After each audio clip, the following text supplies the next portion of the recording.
नमस्कार, मैं हूं प्रशांत वर्मा और आप लोग देख रहे हैं रियल झारखंड। दोस्तों, जैसा कि आप सभी जानते हैं कि हमारे देश में चुनावी बिगुल बिल्कुल बज चुका है और साथ ही साथ हमारे प्रदेश झारखंड में भी चुनावी बिगुल बज चुका है। झारखंड का पारा बिल्कुल तापमान बढ़ रहा है, साथ ही साथ चुनावी तापमान भी बिल्कुल सर पर चढ़ गया है। तो आइए आज इसके वीडियो में हम लोग इसी संदर्भ में बात करेंगे। बात करते हैं प्रत्याशियों की।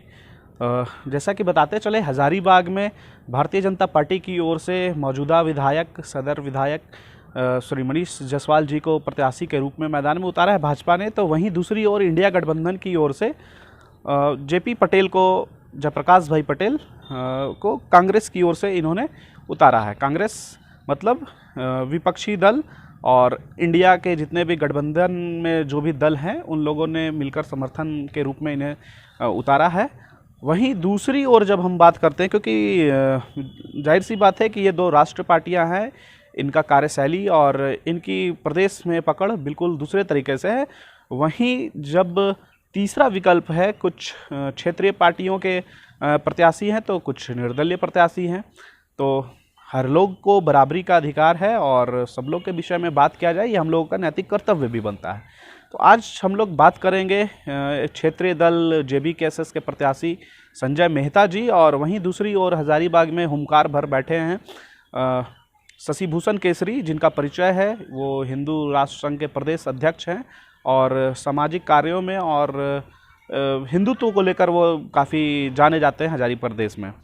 लेकिन अब जानना है कि केवल शहरी इलाकों के दायरे से बाहर आकर, क्योंकि ये लोकसभा का चुनाव है और हमें इस बात से बिल्कुल भी इनकार नहीं करना होगा, क्योंकि चुनाव केवल एक संगठन और कुछ धर्म के लोगों को और कुछ जातियों के लोगों के दम पर हम लोग चुनाव खैर नहीं जीत सकते हैं, जाहिर सी बात है। क्योंकि राजनीतिक राह पर चलना ना बिल्कुल एक पतली रस्सी पर चलने के बराबर है।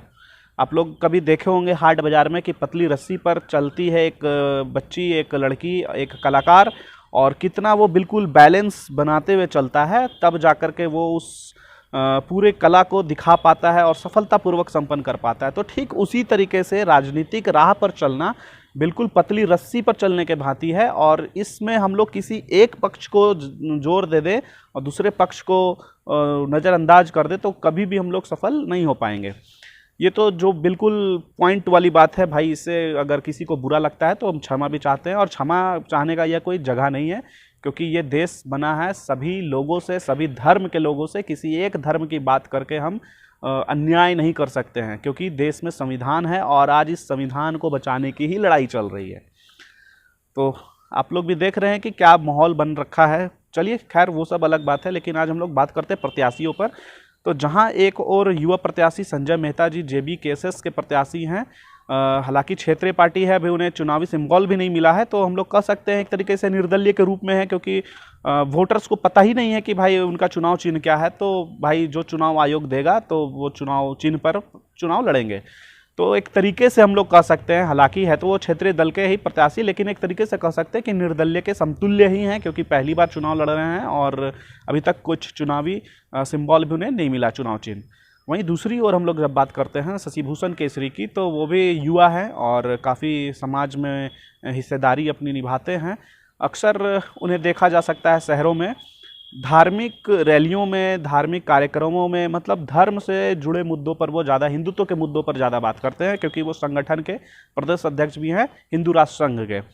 लेकिन मैं तमाम ऐसे प्रत्याशियों से बात भी करना चाहता हूं इस वीडियो के माध्यम से कि केवल क्या हिंदुत्व के दम पर हम चुनाव लड़ सकते हैं? नहीं लड़ सकते हैं। क्यों? क्योंकि अगर हम हिंदुत्व के बात पे अगर बात करेंगे तो ऑलरेडी वो भाजपा कर रही है, वो शुरुआती दिनों से कर रही है। तो भाई आप अपने आप को कहाँ वहाँ पर महसूस कर पाएंगे सुरक्षित? क्योंकि आप भी भगवा गला में लगा रखे हैं, तो भाई भाजपा वालों ने भी भगवा लगा रखा है, तो वो कुछ मैच नहीं कर पाएगा। कहीं ना कहीं आपके वोटर्स या समाज के वोटर्स जो हैं दिग्भ्रमित हो जाएंगे और कहीं ना कहीं इसका प्रत्याशियों को नुकसान भाई उठा सकना पड़ जाएगा। वहीं दूसरी ओर जब हम देखते हैं संजय मेहता जी को, तो वो काफ़ी तेज़ तर्रार और काफ़ी समझदार व्यक्ति साबित होते हैं, क्योंकि वो बिल्कुल बैलेंस बनाकर चलने का भरपूर प्रयास कर रहे हैं। क्योंकि आज जनता के पास ज़रूरत कुछ और है। लोगों के बीच में रोजगार सबसे बड़ा आज के डेट में पैनिक विषय बना हुआ है, और कहीं ना कहीं आज देश का भारी आबादी, जिसको बोलते हैं ना कि भारत युवाओं का देश है, और युवा कहीं ना कहीं बेरोजगारी के इस रोग से, बिल्कुल कैंसर जैसा रोग है ये बेरोजगारी, और जिसका इलाज नहीं कर पा रही है गवर्नमेंट, और मौजूदा प्रत्याशी बिल्कुल खरा नहीं उतर पा रहे हैं। तो ऐसे में विकल्प आ रहा है कि कुछ नया चेहरा, कुछ नया ऑप्शन उनके पास सामने में आए। तो खैर, मैं तुलना कर रहा हूं, और ज़रूरत है यहाँ के प्रत्याशियों को आपस में देखने का कि भाई किस तरीके से हम उसको आगे लेकर के आगे बढ़ सकते हैं। तीसरा चीज़ है, पर लोग एक विशेष जाति को टारगेट करके या विशेष धर्म के लोगों को टारगेट करके भी चुनाव नहीं जीत सकते हैं। क्योंकि मैं बताते चलूँ कि मैंने एक पोस्टर देख रखा था JBKSS की ओर से, जहां उन्होंने ऐसा कुछ मार्क बना रखा था। उन्होंने ऐसा अलग अलग जातियों को इंगित करके दिखाया है। तो भाई मैं उन्हें भी एक इनडायरेक्टली या डायरेक्टली, जो कुछ भी आप समझ जाएं, तो मैं बताना चाहता हूं कि समाज में सवर्णों को, खास करके सवर्णों को आप नज़रअंदाज नहीं कर सकते हैं, क्योंकि सवर्ण एक ऐसे समुदाय हैं जो कि बिल्कुल हींग की तरह भी काम आते हैं, और दूसरी ओर अगर उनका गलत प्रयोग किया गया तो वो किरासन तेल की तरह भी काम में आते हैं। अगर हींग की तरह पेश आएँ, अगर वो आपके व्यंजन में या सब्जी में अगर पड़ गए तो उसके स्वाद को चार चांद लगा देते हैं, लोग वाह वाह करते हैं। और अगर किरासन तेल की तरह पेश आएँ तो वो आपको कहीं के नहीं छोड़ते हैं, मतलब खाने लायक नहीं रहते हैं। तो किसी खास समुदाय या किसी खास जाति को लेकर भी आप चुनाव में नहीं जीत पाते हैं। तो कहीं ना कहीं देखना होगा प्रत्याशियों को कि हम किस तरीके से उस चुनावी रस्सी पर बैलेंस बना के चल सके। बाद बाकी आप सभी प्रत्याशियों को मेरी ओर से ढेर सारी शुभकामनाएं। खैर, युवा हैं, और एक युवा साथी होने के नाते मेरा भी कर्तव्य बनता है कि आप लोगों को भाई जो कुछ बातें हैं, ताकि इस वीडियो के माध्यम से मैं आप लोगों तक पहुंचाऊं।